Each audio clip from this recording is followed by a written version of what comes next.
ব্রিটেনের সেলিব্রিটি বাংলাদেশি বংশোদ্ভূত নাদিয়া হোসেন বলেছেন, ট্রেনে এক যাত্রী তার প্রতি বর্ণবাদী আচরণ করেছে। ব্রিটিশ টেলিভিশনে কেক ও অন্যান্য খাবার বেক করার প্রতিযোগিতা গ্রেট ব্রিটিশ বেক অফ এ বিজয়ী হওয়ার পর নাদিয়া হোসেন ব্রিটিশ সমাজে এখন সুপরিচিত একটি নাম।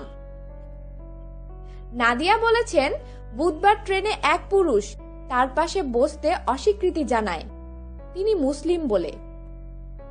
আমি একজন মুসলমানের পাশে বসবো না, লোকটি 31 বছরের নাদিয়াকে উদ্দেশ্য করে বলে। এ ঘটনাটি সম্পর্কে এক টুইট বার্তায় নাদিয়া লিখেছেন, তার অজ্ঞতাই তার ধ্বংস ডেকে আনবে।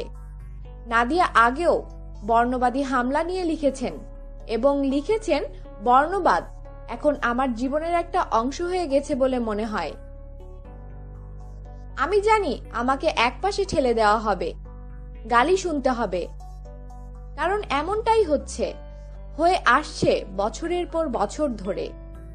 ব্রিটিশ বেকিং অনুষ্ঠানে বিজয়ী হবার পর নাদিয়া এখন লেখালেখি করেন এবং টেলিভিশনে অনুষ্ঠান উপস্থাপনা করেন।